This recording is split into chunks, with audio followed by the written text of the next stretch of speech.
The good news is if you're taking the LSAT in August or beyond, there's going to be less material for you to study. Why do I bring this up? Because getting into a top 14 law school or a top 5 law school like Harvard Law is going to require getting a top LSAT score. LSAT score medians are out of control. Harvard Law's LSAT median is a 174. Their GPA median is a 3.93. Now, my undergraduate GPA was not what I would have liked it to be. I goofed off a little bit too much during freshman year, so my undergraduate GPA ended up being about a 3.3. I got a 175 on the LSAT, which put me in the running for a school like Harvard Law, because back then their medians were a little bit lower. If I want to get into Harvard Law today with a GPA from undergrad of a 3.3, I'd want to have an LSAT score of at least 177 or higher to make up for that. Now, wherever you're at, your GPA from undergrad is likely pretty fixed at this point, but the LSAT is still the biggest impact you can make in your chances of getting in. I was talking with a student the other day who had an undergrad GPA of below a 3.0, and he was asking me, should I retake classes from college to boost my undergraduate GPA? Because, little known secret, if you retake a class from college, then the new grade can replace the old grade, giving you a slight boost in your undergraduate GPA. The thing is, if you went to college for, let's say, 8 semesters on average, you retake one of those classes, that's maybe 1/40th of your undergraduate GPA, a 2.5% impact in increasing your GPA from undergrad, not going to be that impactful. In contrast, if you get a higher LSAT score, if you boost your LSAT from a 160 to a 165, a 165 to a 170, or a 170 to a 175 plus, that's going to have a much larger impact on your chances of admission, and the LSAT's just 2.5 hours in a single day. All that work put into your LSAT score is going to make a lot more of an impact when it all comes down to that single day of taking the LSAT versus all of undergrad. Crazy, but that's how it works. This same student who asked me about retaking undergraduate college classes was also asking me about getting a job as a paralegal to boost his odds of admission. I'm thinking to myself, is this guy just looking to do everything he can to avoid studying for the LSAT, retaking college classes, getting a job as a paralegal? Think about it. Paralegals applying to law school are a dime a dozen, probably one of the most common jobs to have before going to law school. Not saying it's bad. If you are a paralegal out there, just comment below so I know how many of you are out there. I talk to paralegals applying to law school all the time, and you can still, of course, be a compelling applicant. You can still even write a law school application essay about your time as a paralegal, and law schools do love to see that real-world exposure to the practice of law. Not saying they don't, but I would not recommend getting a job as a paralegal just for the reason of boosting your odds of getting into law school, because that time would be better spent studying for the LSAT. And I know a lot of paralegals out there are working overtime late nights for cases, working till 1, 2 a.m. sometimes for a case, doing overtime, and that can make it tougher to study for the LSAT. So all else being equal, better to have more time to devote to your LSAT prep than less. After all, LSAT is the biggest factor in the law school admissions process. And so if your GPA is below the medians and your LSAT is going to be above the medians, you're going to be a so-called splitter. And good news, law schools love splitters because of grade inflation.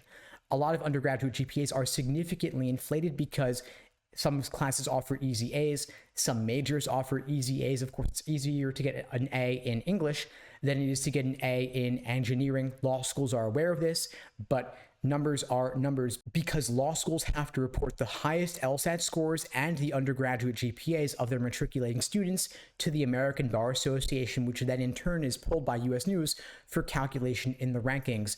And the ABA and the US News rankings do not distinguish between GPAs regardless of what major they came from. So at the end of the day, your GPA is what it is, your work experience is what it is, but you can still have a massive impact on your odds of getting into law school, which is why I'm saying here, focus on the LSAT. Now, whether you're brand new to the LSAT or you've been studying for it for a while, I'm going to break down for you my LASER approach to LSAT prep to help you orient your LSAT studying. LASER is an acronym standing for Learning, Accuracy, Sections, Exams, and Review, and it is the foundation of all of my day-by-day LSAT study plans that we create for our students at LSAT Unplugged. If you're interested in finding out more, if you're aiming for a 170 plus on the LSAT, you can check out the links below this video to find out more and to book a call with me and my team. We'd be glad to help you out. So that LASER approach. First phase is L for learning. This is building a strong foundation in the LSAT, learning the different sections and the different question types. Of course, No more logic games on the LSAT, less material for you to study. You can narrow your focus to logical reasoning, learning all of the 15 or so different types of logical reasoning questions, focused on the most common ones to start off with: necessary assumption, inference, and flaw. You might want to read one of those 500-page LSAT phone books out there to learn the basics, or more likely, you might want to use short, bite-sized foundational video lessons like what we offer at LSAT Unplugged to help you get a proper perspective from which to view each section and each question type.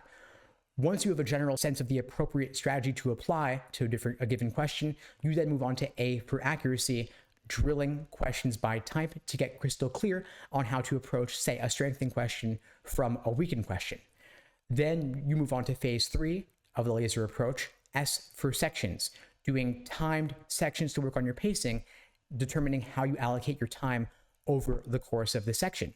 Really important because in logical reasoning, questions are presented in a general order of difficulty, meaning they go from easy to hard over the course of the section. If you are aiming for a 165 plus on the LSAT, I recommend aiming to do the first 10 questions in roughly 10 to 12 minutes, building up a time bank that you can then apply to the tougher questions later in the section. You don't want to get bogged down on the easy ones and never even make it to the tough ones. And of course, you don't want to get bogged down on the tough ones either. So you want to get good at flagging and skipping questions to come back to them later after you have finished out the section. Next phase is E for exams and endurance, doing full-length timed practice tests so that test day itself will feel like just another run-through and you can build your stamina so that you're not getting slower or less accurate at section 4 of the exam, the final section, just because it was the final section. The final phase is R for review, so that you are better understanding what mistakes you're making and why, so that you can avoid making those same mistakes again. Now, I've developed a framework for review called the Socratic review method, where we guide you through each element of the question to figure out where you went wrong, which tricks and traps you personally are uniquely prone to falling for, so that you can avoid making the same mistakes again.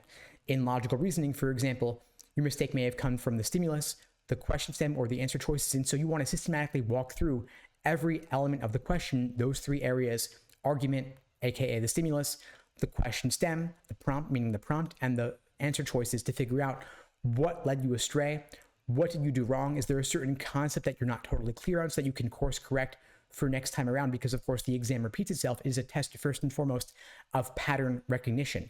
And so the more patterns you are aware of, the better you can spot them, the more intricately you understand them, the better situated you are to avoid making the same mistakes again, and the better able you will be to solve the question more quickly next time you encounter a similar one with a similar, say, method of reasoning, for example. So again, the laser approach: learning, accuracy, sections, exams, and review. You can apply this strategy for your study plan, whether you're taking the LSAT in 2 months, 3 months, 4 months, 6 months, or even a year from now, to help you work through all of the dozens of released LSAT prep tests out there. In the meantime, I wish you all the best and take care.